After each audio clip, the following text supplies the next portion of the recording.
All right, everybody, welcome back into cherry picking today's video. We're going to be looking at everything you need to know about the 2024 Stanley Cup Finals between the Edmonton Oilers and the Florida Panthers. From when the last time a Canadian team won a Stanley Cup, from how these two rosters are built out, interesting tidbits about what these two teams have done to get to the Stanley Cup at this point throughout the playoffs and the regular season, looking at some unsung heroes as well, talking about the goalie matchup, which is a really interesting one, I think, in this one, and then also going over some betting angles so you can potentially make some money on the Cup Final. All right, so the Edmonton Oilers are in the Stanley Cup Final, the first Canadian team to make it back to the Cup Final since the 2021 season where the Canadians lost to the Tampa Bay Lightning, but they are there. The last time a Canadian team to win a Stanley Cup have to go back to 1993, the Montreal Canadiens. But there's 6 Canadian Stanley Cup runner-ups that we're going to go through in less than a minute. All right, so I already mentioned it, but the 2021 Stanley Cup Final, the Montreal Canadiens lost to the Tampa Bay Lightning in 5 games. Honestly, Montreal had no business being in this Cup Final. This is probably the worst Canadian team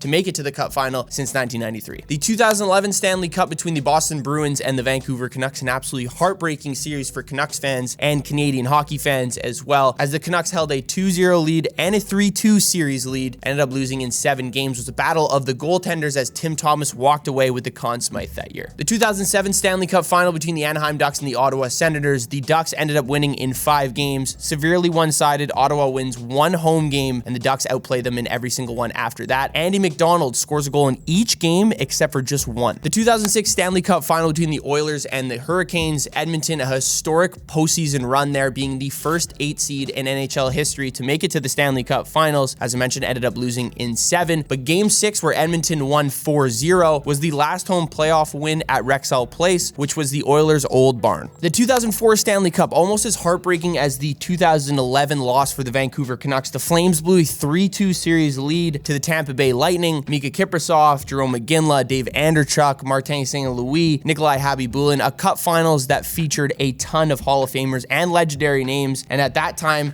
Calgary was trying to break the 10-year Canadian team Stanley Cup drought. And the 1994 Stanley Cup, right after the Canadians won, and right after Gary Bettman became the commissioner of the NHL, the New York Rangers beat the Canucks in 7 games, led by Mark Messier, who became the first and only player to captain 2 different NHL teams to win the Stanley Cup. All right, looking at both of these rosters, obviously you can look at the Edmonton Oilers and point out Leon Draisaitl and Connor McDavid. The top tier talent for the Oilers is there for sure, but I'd say Florida has a more balanced roster. A lot of people saying that there's not really a lot of holes in their roster, and I would agree. One advantage that a lot of people are pointing out is obviously the goaltending matchup. However, if Skinner plays 2 or 3 games like he did in Game 6 against Dallas, there actually might not be as much an advantage for Florida as some people might think. The one thing that shocked me about the Florida Panthers team so far this postseason, they're last in giveaways and last in defensive zone giveaways, averaging almost 12 giveaways per game and over 5 defensive zone giveaways per postseason game as well, while Edmonton a little bit less, averaging 8 giveaways per game and less than 5 defensive zone giveaways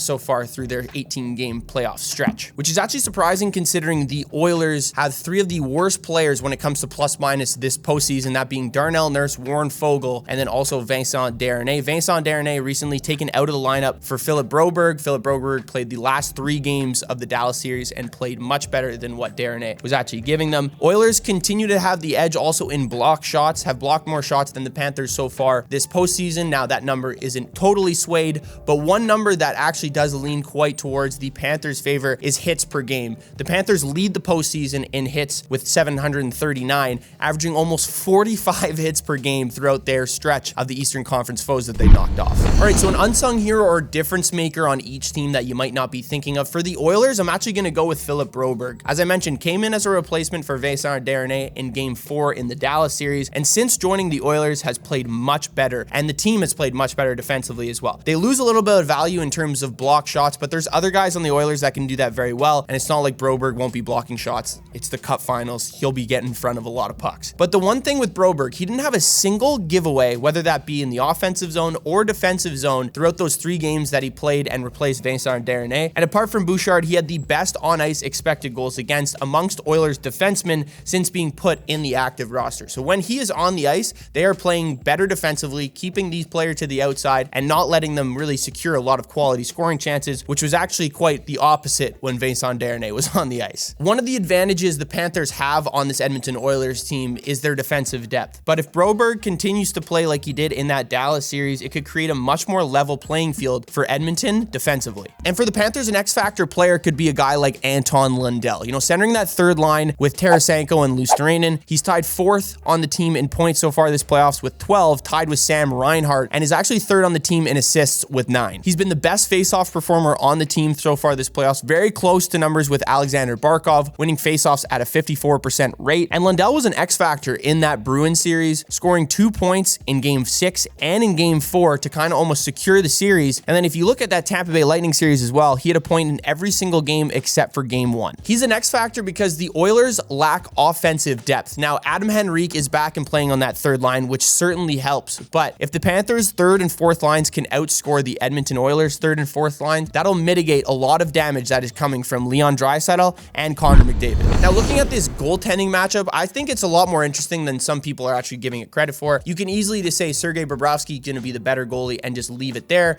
The Panthers have a better defensive unit. It helps Sergei Bobrovsky. Stuart Skinner could be left out to dry sometimes and has struggled and been less consistent than Sergei Bobrovsky. And the numbers kind of say that as well. And looking at Stuart Skinner's home and away splits, they're very staggering considering how inconsistent they are. Away, he's 6-2 with a 1.91 goals against and a 920 save percentage. And if you look at home, he is 5-3, but an 874 save percentage and a goals against above 3. That's not really going to cut it in the playoffs, especially looking at the Stanley Cup Finals where you have to take advantage of home ice. Now, Bobrovsky's goal saved above expected so far this playoffs is almost 5, while Stuart Skinner's is hovering right around 2. And that picture basically paints that Bobrovsky has been more valuable and has been able to be relied on a little bit more than Stuart Skinner throughout the playoffs. Now, you don't need the stats to tell you that because you can watch the games and they would tell you the exact same thing. But I think it's really interesting, this goaltending matchup, considering how these two teams have fared to this point. You look at the Florida Panthers, who have gone against Andrei Vasilevsky, Jeremy Swayman, and now Igor Shesterkin. And then they face Stuart Skinner, who is by far and away the worst goalie that they're going to face all postseason. And it's the complete opposite for the Edmonton Oilers. They've played Cam Talbot, or a combo of Cam Talbot and David Riddick. They got Artur Shilov's, obviously unproven, but played pretty solid. And then Jake Ottinger, who I think had a relatively disappointing Western Conference Finals, especially when you look to the end of that series. So how will this play out is going to be very interesting to see. Is Stuart Skinner going to continue to play like he did at the tail end of that Stars series? And are we going to see Bobrovsky waver at all? Because we really haven't seen that yet. Now, this is the betting corner segment to help those of you who are going to be betting on the Stanley Cup Finals to make a little bit extra money here. So the Stanley Cup Finals have definitely been the most profitable round for home teams. Since 2012, home teams have gone 37-26, netting $100 bettors $135 in profit. And the public is all over the Florida Panthers in this series. Over 80% of the total money that has been bet on the Stanley Cup Final series has been on the Florida Panthers. Not a lot of people giving Connor McDavid and the Edmonton Oilers credit here. Reminds me a little bit of more of the Super Bowl this year, where